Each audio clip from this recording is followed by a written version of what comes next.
So we have the Bandai Tamashii Nations S.H.Figuarts Dragon Ball Z Kiwi. So that's what they call him. I guess in Japan. I don't know. I've always known this character to be called Kui. So that's how I'm gonna call him. Maybe that's how you're supposed to pronounce that. But the way I read that, Kiwi, I don't know. Anyways, he's Kui, CUI. Sometimes the names change from overseas to here. Anyways, let's proceed. They made a figure of him, which is pretty crazy. I never expected this character to be made, but he does complement the new Vegeta that just came out. He even comes with a Vegeta face sculpt so that you can recreate the scene where he is killed by said Vegeta. So that's cool. Um, there's the front. Here is the side, and then here's the back side.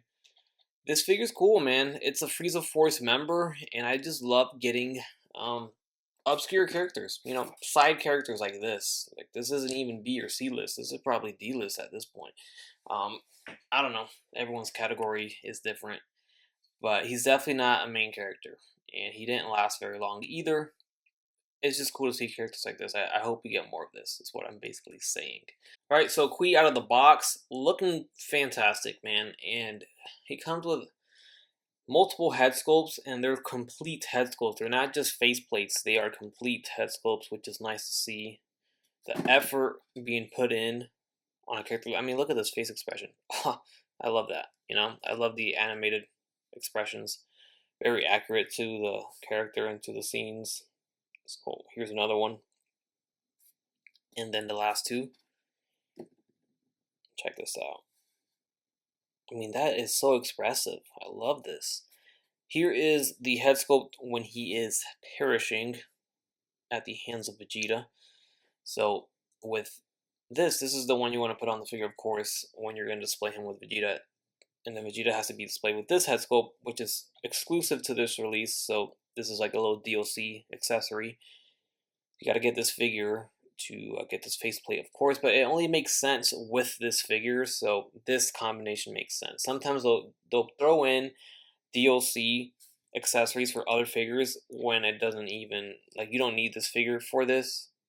They do that all the time, but in this scenario you do. If you're gonna use this, then you're gonna need this in this character, of course. We also do get two scouters here. This is for Kui himself. So there's two because it's not gonna fit the ones that are very expressive. So you get one for the expressive faces and then one for the neutral faces. We got a pair of fists on the figure itself, our open hands right here, and then our grabby hands right here. Also, Vegeta does come with these.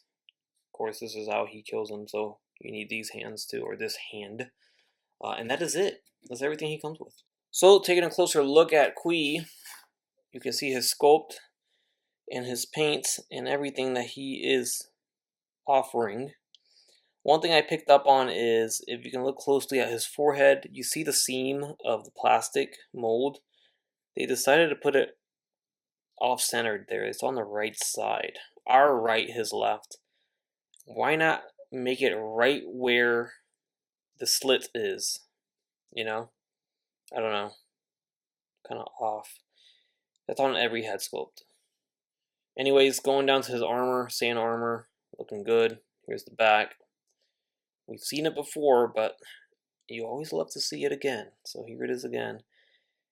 And yeah, looking good overall. All the articulation points that you are to expect at this point from Figuarts and an armored figure. Just to quickly run through it, I guess, if you pop his head off, he's using this peg, by the way. It's a proprietary peg here for this guy.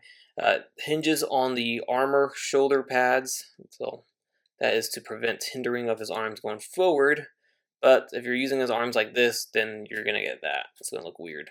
We do get the butterfly joints here, very, very nice sockets at the shoulders, bicep swivel, double jointed elbow, swivel at the wrist, it's a ball jointed wrist. Everything we know, there's a hinge there too. Diaphragm joint at the torso, there is a waist swivel. These side pieces do hinge, of course. The groin will kick forward and back, or the legs will kick forward and back. In and out at the legs, thigh swivel, double jointed knees. There is no boot cut. There is a ankle hinge, rocker, swivel, and toe hinge at the foot. I guess I kind of skimped out on the head, but his head and neck are both separately articulated, so that's going to allow him to move his head around as you wish. So here is that Vegeta that released recently. This is from the Frieza Saga. This is when he first arrived to planet Namek before he changed to his other darker bluish, blackish armor. You'll see that soon because Tamashii Nations is making a figure out of that. But before he changed into those clothes, we had the sand armor without the waist pieces. That's how you can kind of differentiate it. The sand armor he wore when he fought Goku. With Nappa, he had the pieces on his waist. So, anyways, this is Vegeta, and he stands as short as he should be. He's a little shorter than Kiwi, but his hair stands taller, obviously because of the hair. But they look great. Here is actually what Vegeta looks like with the head sculpt on. It's a fantastic head sculpt, and there's the hand. Fantastic. I love it. The scouter came from the original figure, so you just pop it in, the ear comes off, so that works. Alright, so you know I had to recreate the scene. This might be how I display him. So when it comes to Dragon Ball Z, like if they're gonna offer something like this, I gotta utilize it, you know? But then I feel like this is the sickness part of me is I feel like, okay, now I kind of sacrificed this character, no pun intended, for this scene. Should I keep him in the display like this, or should I buy a second one and have a regular version, you know, with the regular head and everything, standing next to Frieza or Zarbon or Dodori or whatever? Is that worth it? I don't know. I think for a character like this, maybe I won't, but it is in my mind and I'm thinking about it. Maybe if I find him on clearance or something a little cheaper, if he ever gets to that, I'll do it. But for right now, I gotta put him in this display like this. You know, I did something similar with Mecha Frieza. I did buy 2 Mecha Friezas because I had to display one with Trunks slicing him in half, and then I felt like I had to display another one with King Cold when King Cold arrives. So I don't know. It's a sickness, but it is my favorite anime and my favorite line of figures. So it is what it is. We all have our own thing. But in this scenario, Kiwi is cool, man. I love this. I love that they included this head sculpt. And he is upside down because that's how he died in the anime. For some reason, even on the box art of the figure, the way they show him dying is not upside down, but, you know, right side up or whatever. Like, it's not accurate. I don't know. And I try to look up the footage of that, and it seems like that came from Dragon Ball Z Kakarot, the video game. In the cutscene when Vegeta kills Kiwi, it's not upside down like this. This is how OCD I get. Like, it's got to be accurate, you know. Like, if we're gonna display it accurately, it's got to be accurate to the source. So in the anime, the shot, I'll put it up here. It happens so fast. Like, this head sculpt happens in a blink of an eye. You blink and you will miss it in the anime.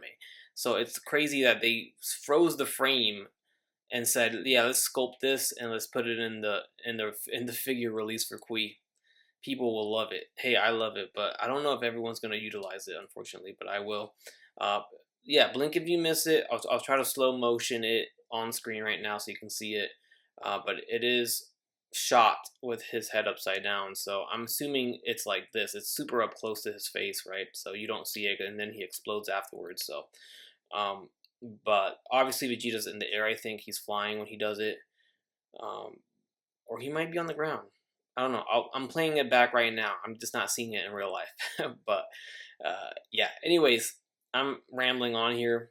That's gonna do it for this review. Nice, quick, and easy one. I'm a little late to the game on this one, but hopefully you enjoyed it. Just my quick thoughts on Kiwi, how I love characters like this being made in action figure form. I hope to keep you know, diving into the C-list characters for sure, and beyond. Let me know what you guys think down below, and I will catch you guys on the next one. Bye.